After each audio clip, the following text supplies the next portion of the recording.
Introducing the Paddy Power World Darts Championships.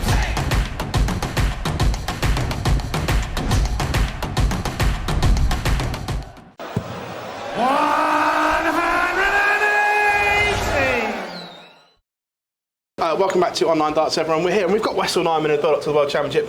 Wessel, you must be delighted with your year so far. Yeah, it's absolutely been an amazing year. I think from all the new players on the tour, I've been one of the best. Obviously, Luke is on another planet, so I'm very happy with this year. Yeah. Look, it's been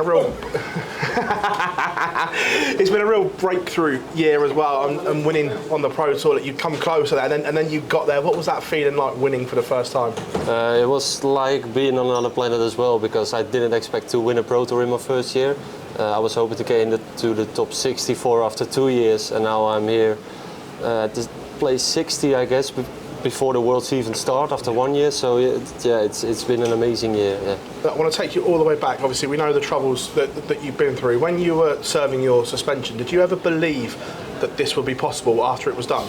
No, I didn't really think I would play darts at all. But it was Darryl Fitton who got me into the development tour and just sort of say to me, just play the development tour once and see what happens. And got a bit out of hand, I guess, right now. When you were suspended, did like you said there, did you ever think about not coming back then? No, I thought, so I got a good job, so I got into the working mode, I would say. And I thought, if this is my life now, I would be happy with it as well. Yeah, no, it's an interesting thought to see. Kim, I won against them.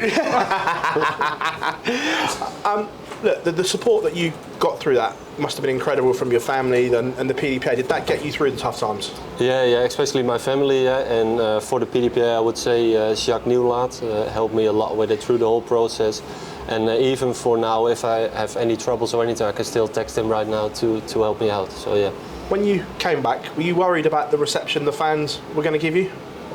Maybe a bit, but I didn't expect anything from it. And to be honest, I'm not a player who thinks about it a lot. I just do my own thing and see what happens then.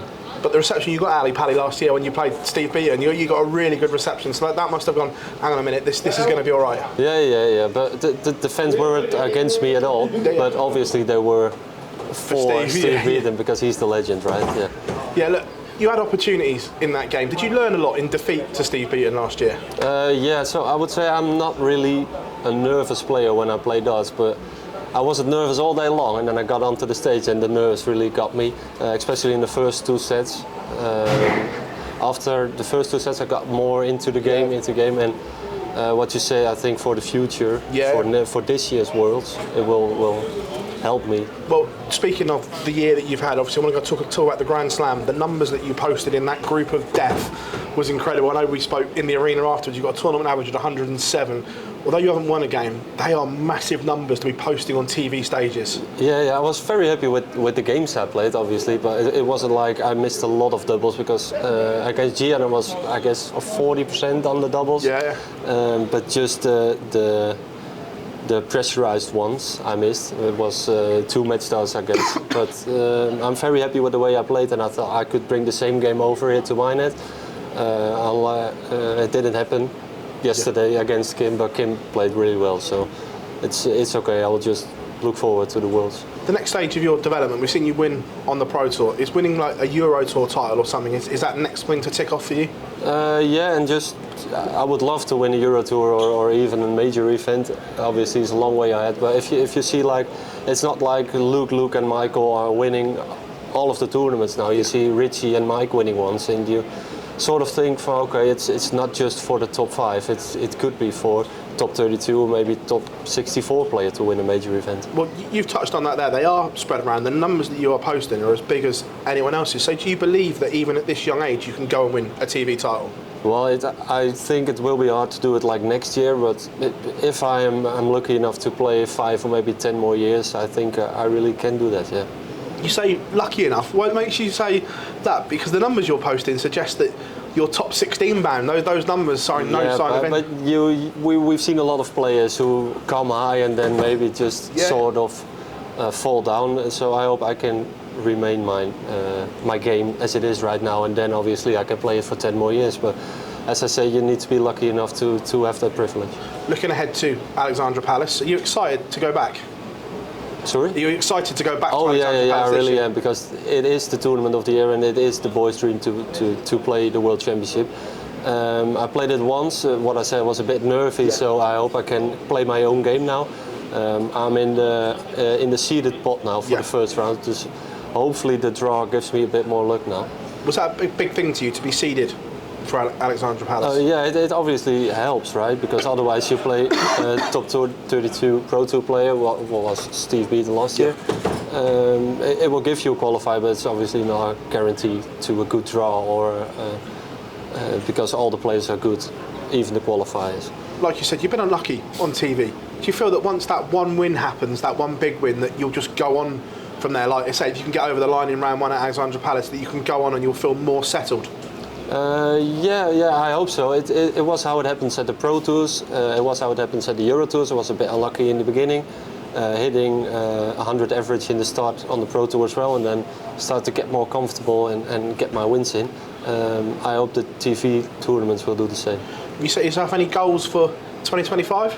No, not especially, because the goal was to get in the top 64. So no, I would say maybe top 50, 40, maybe 32. It depends how the year starts and if I can play the televised tournaments. Well, Dutch Dart seems in a real good place right now. We've obviously got you and Gian that are setting the bar for the youngsters coming through. Do you feel that the Dutch game is in a really good place? Yeah, I would say it is in a good place, but maybe I think more years back it was even better, because we got all the WDF champions came from Holland. I think now it's a bit more settling down to England because of Luke and the mania it gets from it. But yeah, Dutch Dart is always in a good place, and it is now and it will be in the next 10 years, I guess. Obviously, you touched on Luke there. You two have had some great battles in development tours and so on. Is that something that you're looking to emulate and go and do the same as Luke and this trajectory he's on? Do you believe that you can do the same? Well, I'm not going to stand here and say I'm going to do the same as Luke, but as long as I play him, it says I'm still in and get in all the tournaments. So the more I play him, the more tournaments I am. So yeah, and I don't mind playing him. I like it. I say you've got a good record against him as well. I think I might be the only one, am I? Yeah, I think you and Michael Smith are the only ones that have got really good records against. Well, yeah, it was obviously the development tour ones, which are best of 7 ones, and so it's easy to say, but it's not like I beat him on televised tournaments or anything. But can you take inspiration from him? The fact that if young age like yourself and no fear, and you seem like you've got no fear as well, that it's a new mindset from you youngsters that are coming through that we're just going to play. Yeah, but I think it's always in the start, isn't it? Because you have nothing to lose, there is no fear, so you start off and when things happen like this, you just go through with it. Obviously, when you're in 5 or 10 more years, that's not more in it, is it? Yeah. So then it's a different game for you to play. So we'll have to see what happens then. Wessel, absolute pleasure talking to you and catching you up before the Worlds, mate. Thank you very much. Cheers, Phil. All good.